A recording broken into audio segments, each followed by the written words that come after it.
Tudo bom com você? Espero que esteja tudo bem. Espero que você tenha tido uma semana muito boa, muito tranquila. Espero que você esteja se cuidando. Espero que você esteja atento às recomendações médicas e sanitárias, para que a gente possa passar esse tempo sabendo que Deus está conosco e que você estará bem e que em breve nós vamos estar juntos.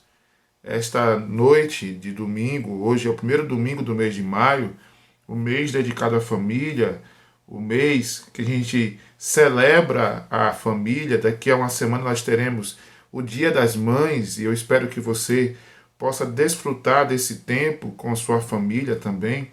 E aqueles que as mães estão distantes, que possam também ter uma possibilidade de contato via telefone, via WhatsApp. Esse mês que é dedicado à família é o mês também em que nós temos que refletir sobre o tempo que nós estamos vivendo, porque as notícias que chegam para a gente não são notícias fáceis, não são notícias boas. As últimas notícias que recebemos são notícias de que nós teremos um avanço da pandemia e um número maior de pessoas infectadas. E nós devemos estar juntos em oração. Devemos orar pelos nossos governantes, pelos líderes da nossa nação. Devemos orar pela nossa família. Devemos orar pela nossa cidade, pela nossa igreja, para que a gente possa enfrentar esse tempo sem nenhum atropelo maior do que o próprio vírus tem trazido. Eu quero avisar você que a terça-feira nós teremos a conversa pastoral às 20 horas pelo Instagram. E na quarta-feira, culto de oração aqui também com esse vídeo que nós vamos preparar e nós vamos enviar na quarta-feira. Domingo que vem, como eu disse agora, nós teremos o Dia das Mães, nós teremos um domingo especial e uma homenagem especial. E é por isso que eu quero avisar você que envie a sua foto com a sua mãe, que nós vamos preparar uma homenagem da nossa igreja a todas as mães. Também quero avisar que de terça a sexta, das 9 ao meio-dia e das 2 às 17 horas, a nossa secretaria está aberta, nossa igreja está funcionando nesses horários. Se os irmãos tiverem alguma pendência, alguma necessidade, pode ir nesses horários. O pastor também, eu também estou atendendo, mas conforme a demanda.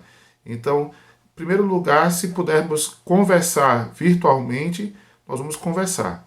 Mas se você precisar conversar comigo pessoalmente, então você pode agendar na secretaria. O secretário da igreja, o irmão Wilson, ele tem os meus horários, ele vai poder agendar nosso encontro, nossa conversa. Então, de terça a sexta, de 9 a meio-dia, de 2, 14 horas às 17, a secretaria está funcionando. O gasofilácio está posicionado lá. E também, no domingo pela manhã, a partir das 10 horas, nós temos o pessoal de finanças lá no templo, para se você quiser passar e depositar também a sua oferta e o seu dízimo. Essa é uma parte da nossa igreja, isso é um privilégio nosso, que somos membros dessa igreja, de colaborar para o reino de Deus através das nossas contribuições financeiras. Continuamos também com a campanha das cestas. Nessa próxima semana de maio nós devemos distribuir mais cestas, e se você quiser, você pode fazer a sua transferência ou o seu depósito. Cada cesta custa R$ 50, você pode dar uma, duas, meia cesta, você pode juntar com uma família, a sua família, e dar uma cesta. O importante é que a gente possa abençoar os nossos irmãos e nossos cidadãos da nossa cidade que estão passando por esse tempo de dificuldade. E eu quero agradecer a todos que já colaboraram, agradecer a todos que estão na frente desse serviço, e a gente vai avançar, porque a gente precisa fazer como a igreja de Atos, não ter necessitado algum entre nós, e a gente precisa ter esse coração generoso. Nessa noite nós vamos refletir sobre disruptura. Então, antes de passar o vídeo, eu quero que você junte sua família e você ore nesse momento. Você ore por todas essas coisas que nós falamos agora, por esses avisos, e ore também pela palavra que vai ser pregada nesse momento. Deus te abençoe, um ótimo domingo para você e que a palavra possa alcançar o teu coração.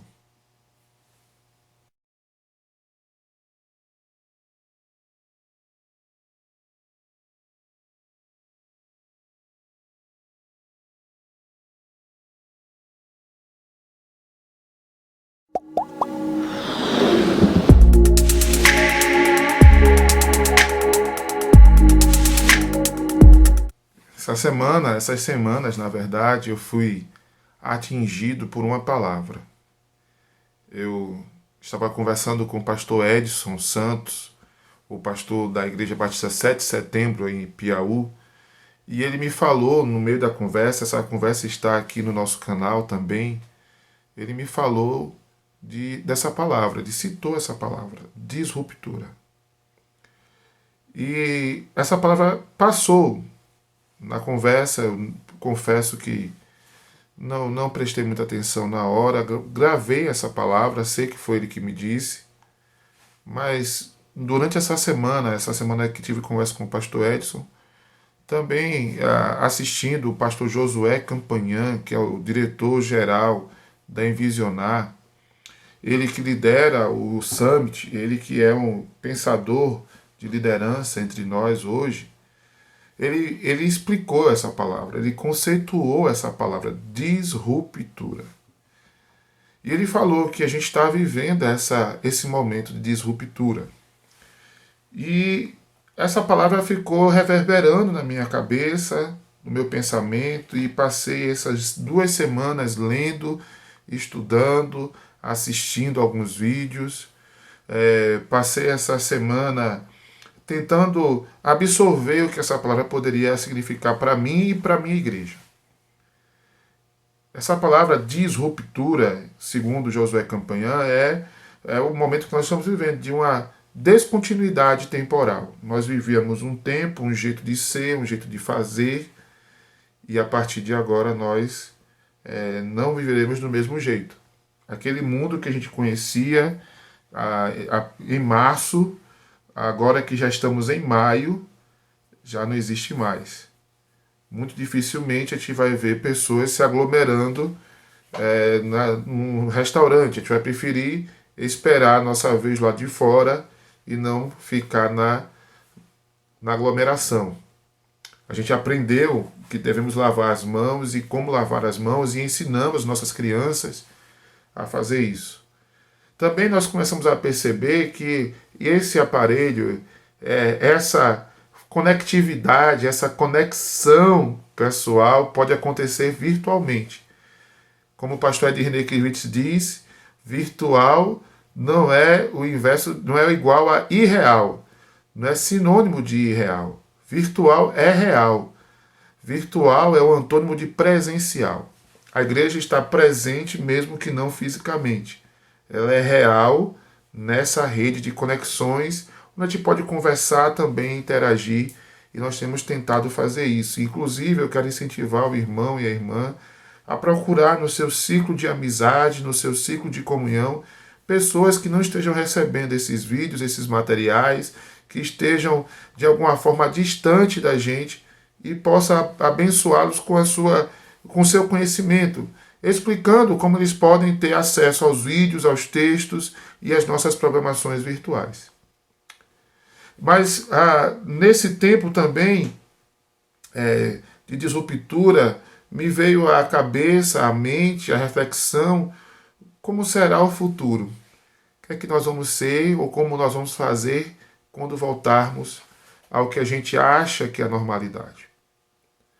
Acredito que a gente precisa pensar muito, a gente vai precisar rever muita coisa. O nosso calendário, nosso orçamento, isso como família, como trabalhadores, como empresários, como igreja. A gente vai precisar rever, porque a lista de prioridades que nós tínhamos em março, hoje já não é a mesma lista. A gente percebeu que a gente pode viver sem algumas coisas. Que a gente não pode viver sem a palavra de Deus. A gente não pode viver sem a comunhão com a nossa família. A gente não pode viver sem essa presença, mesmo que à distância. A gente não pode viver sem isso. Mas eu acredito que a gente começou também a perceber que há necessidade de avançarmos, de aprendermos coisas novas. Aprender como vai ser esse mundo novo. Os adolescentes e os jovens estão tendo mais aulas virtuais, estão aprendendo a ter uma disciplina na frente de um computador e ter que estudar, mesmo sem estar na sala de aula, e fazer do seu espaço, do seu quarto, da sua mesa, a sua sala de aula. Os idosos, os mais velhos, que tinham resistência ao uso do celular e das redes sociais, hoje percebem que é necessário aprender a manusear para poder se comunicar. Confesso que eu não sou muito bom com isso. Vocês já repararam que eu tenho uma dificuldade de falar para uma tela de celular, de computador, enfim. Mas eu tenho que aprender e tenho me esforçado, acreditem, para poder comunicar melhor. E a gente precisa fazer isso, porque o mundo novo chegará. A Bíblia fala sobre isso. A Bíblia mostra esse episódio, esse evento que muda o mundo. É uma disruptura. A Bíblia nos conta, e a gente pode perceber na linguagem dos discípulos de Jesus, e especialmente dos evangelistas, que havia uma cosmovisão antes do evento Jesus. Havia um jeito de pensar o mundo.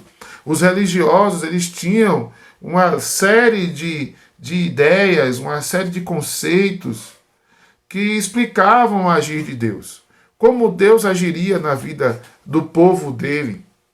A gente muitas vezes vê o embate de Jesus com os fariseus e a gente é levado a ver os fariseus como homens maus. De fato, o coração deles estava no lugar errado. Mas os fariseus, eles tinham a ideia de que se cumprissem a lei, Deus resgataria eles do cativeiro ou da invasão romana, da opressão romana. Eles imaginavam que, cumprindo todas as leis à risca, eles poderiam alcançar o favor de Deus. Hoje em dia, muita gente pensa isso, sim. Muita gente acha que fazendo sacrifícios podem mover a vontade de Deus. A Bíblia fala que o coração contrito o Senhor não despreza.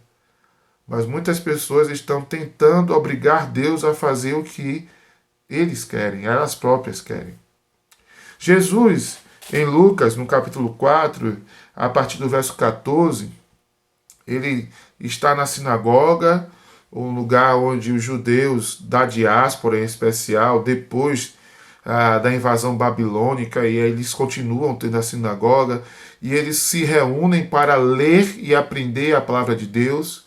Havia um jeito de fazer isso, havia um leitor escolhido no momento, e ele deveria recolher o rolo, um rolo, abrir o rolo, ler o texto e aplicar aquele texto. Era o pregador do dia, e Jesus foi o pregador desse dia que Lucas registra no capítulo 4. E diz que Jesus, ele pega o livro do profeta Isaías, o rolo do profeta Isaías, abriu e encontrou o seguinte texto: o Espírito do Senhor está sobre mim, porque me ungiu para anunciar boas novas aos pobres. Enviou-me para proclamar libertação aos cativos e restauração da vista aos cegos, para pôr em liberdade os oprimidos e para proclamar o ano aceitável do Senhor. E ele fecha o rolo e diz o seguinte: hoje mesmo se cumpriu esta passagem das Escrituras que acabais de ouvir. Jesus era o cumprimento das Escrituras. Jesus era a ruptura daquela ideia que tinham os fariseus, os religiosos, os judeus em geral. Jesus, ele não cumpria todos os requisitos dos homens. Ele não veio com poder, ele não veio com força bélica, ele não veio de um modo que todo mundo percebeu. Ele veio como uma criança, como um bebê, foi colocado numa manjedoura, num estábulo. Pessoas não importantes como os pastores foram vê-los, os reis do Oriente, ou seja, aqueles que não faziam parte do povo judeu, foram visitá-lo. Jesus, ele escapa de um genocídio, ele tem que ir para o Egito, os pais levam ele e vão para o Egito, fugindo da perseguição de Herodes. Jesus, ele é um refugiado no Egito, volta para a Palestina e ele aprende a lei, ele é encontrado no templo debatendo a lei e some na história. Aparece agora um homem dizendo essas palavras: hoje se cumpriu o que estava escrito no profeta Isaías. Agora é o ano aceitável do Senhor. As coisas mudaram. E aí, a partir daqui, a gente tem alguns grupos de pessoas. Essas pessoas recebem de forma diferente essa mudança do tempo. Alguns, os discípulos, o que nós chamamos também de apóstolos de Jesus, eles, mesmo sem entender muito o que essa mudança do cenário representava, eles vão e seguem Jesus. E eles convivem com Jesus. E eles aprendem com Jesus. E Jesus vai fazendo os seus sinais, as suas maravilhas, e vai ensinando os apóstolos, e vai enviando os apóstolos. E no final desse período de 3 anos de treinamento, de discipulado, de vida intensa de comunhão, esses homens que não estavam entendendo muito bem, eles são comissionados. Mateus vai registrar isso. Jesus dizendo para esses homens: agora, todo poder me foi dado no céu e na terra, portanto, ide e anunciar e pregar esse evangelho das boas novas a toda criatura. Batizem em nome do Pai, do Filho e do Espírito Santo e ensinem o que eu ensinei a vocês. Ensinem a guardar tudo o que eu ensinei a vocês. Guardar não para si, mas praticar, a ter zelo na prática do que eu ensinei a vocês. E eis que estou convosco todos os dias até a consumação dos séculos. Esse grupo é o grupo dos apóstolos. Ao lado desse grupo havia uma multidão que seguia Jesus. A Bíblia fala que tinha um grupo dos 70, dos 120 e da multidão. Gente que seguia Jesus muitas vezes em busca do pão, porque Jesus multiplicava pão. Outras pessoas seguiam Jesus em busca do espetáculo, porque Jesus curava pessoas. Essas pessoas, elas somem na história. Elas, muitas vezes, elas são como ondas, elas vão e vêm. João, no capítulo 9, mostra esse movimento de pessoas. Aliás, Jesus, ele confronta os fariseus no capítulo 9, dizendo: vocês são cegos, porque vocês querem ver aqui um homem que foi recuperado à vista, mas vocês não conseguem enxergar a glória de Deus. Há muita gente assim nesses textos. Quando Jesus, por exemplo, fala do seu corpo, que para ter relação com ele, para ter intimidade com ele, deveria participar da sua morte também, participar do seu corpo e tomar do seu sangue. E as pessoas começam a ouvir isso literalmente e falam: isso é muito pesado, como é que nós vamos praticar isso? Porque eles não sabiam das revelações espirituais que Jesus estava fazendo ali. E essas pessoas abandonam Jesus. E Jesus pergunta aos discípulos, aqueles que estavam próximos a ele: e vocês não querem ir embora também, não? E Pedro toma a frente e diz: Senhor, para onde iremos nós? Ou para quem iremos nós? Só tu tens palavra de vida eterna.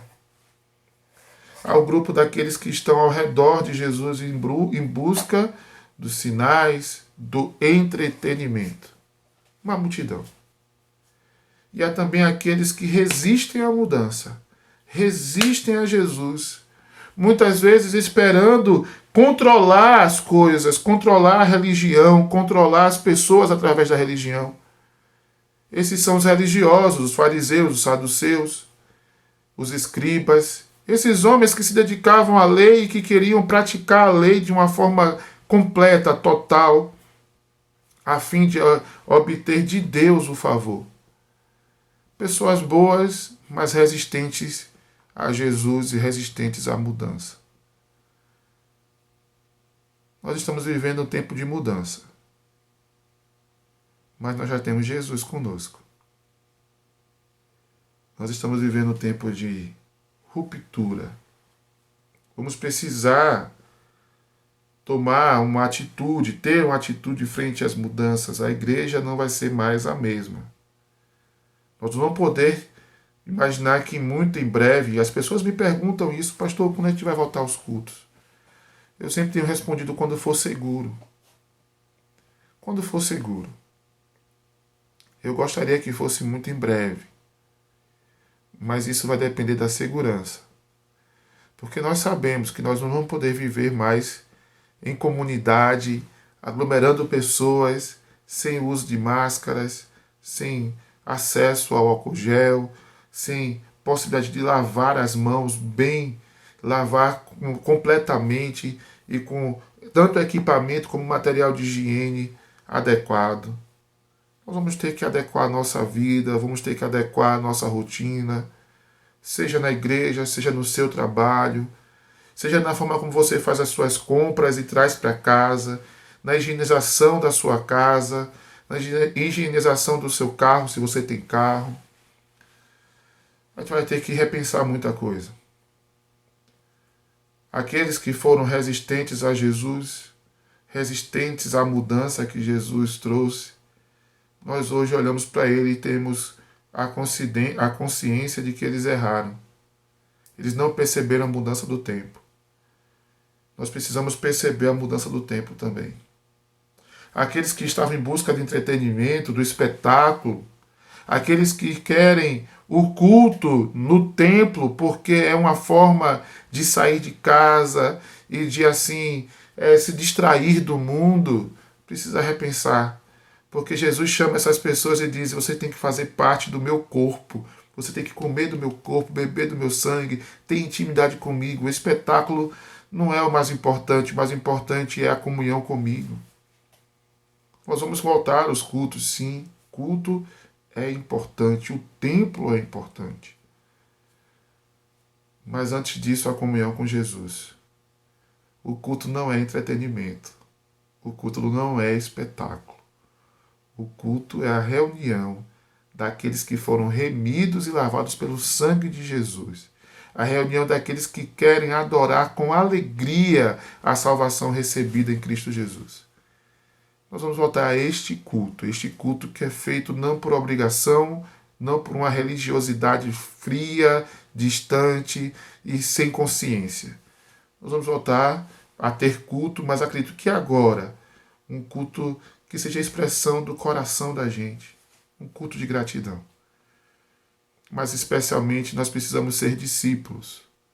Precisamos aproveitar esse tempo para aprender mais de Jesus, aprender mais da sua palavra, aprender a estar com Ele em oração, aprender a ouvir a sua voz nas noites mais difíceis, nos momentos de maior insegurança, de temor. Nós precisamos aprender a ouvir Jesus porque nós somos discípulos dele. Às vezes a gente fica preso tanto ao templo, tanto ao culto, que esquecemos que Deus não está no templo. Ele não está preso naquele lugar. Ele não habita em templos feitos por mãos humanas. Deus é Espírito. Deus está em todos os lugares e Ele quer falar com você na sua casa. Mas Ele quer uma relação íntima com você para que você possa o cultuar. Nós vamos precisar nos reunir, vamos precisar pensar, repensar. Nós vamos precisar criar alguma estratégia, algum jeito de continuarmos a ser comunidade de fé, igreja, instituição, organização. Nós vamos ter que repensar. Mas antes disso, eu quero convidar você a repensar a sua vida com Deus. Será que você está no grupo da multidão do entretenimento, que quer ver os sinais, as maravilhas, e quando Jesus chama para o compromisso, você vai embora? Ou será que você é daqueles que amam tanto a religião que rejeitam Jesus? O meu desejo, minha oração é que você seja o grupo dos apóstolos, o grupo dos discípulos, aqueles que estavam tão perto de Jesus que mesmo sem entender tudo, aceitaram o desafio, aceitaram a missão de pregar o evangelho em todo lugar que foram. O livro de Atos registra essas histórias.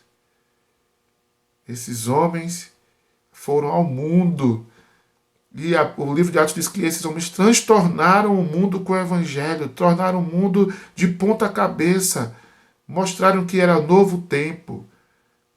Paulo vai dizer que a lei agia como pedagogo, como aio, porque o fim da lei é Cristo. Cristo é quem muda os tempos, muda tudo. É preciso então estar em consonância com Ele, para poder entender e viver no novo tempo. Nós vamos, em breve, pensar, repensar e começar a agir. Em breve nós estaremos de volta ao templo. Em breve nós vamos poder nos abraçar. Em breve nós vamos poder ceiar juntos. Em breve nós vamos ter os nossos eventos, nossos congressos. Em breve nós vamos ter o nosso aniversário. Nós vamos poder celebrar mais um ano de vida como igreja. Em breve nós vamos poder sorrir e ver o sorriso um do outro. Em breve. Mas já, agora, Cristo te chama para uma relação íntima com Ele. Que esse seja um tempo de disruptura da religiosidade e seja um tempo novo na relação com Cristo. Essa semana nós vamos conversar mais sobre isso. Nós vamos iniciar uma nova série de mensagens e reflexões. Nós vamos falar sobre esse novo tempo, como nós vamos poder nos preparar para ele. E eu espero que você possa nos acompanhar nessa jornada. Que Deus te abençoe. Que te dê uma semana de paz e de bênção. Em nome de Jesus. Amém.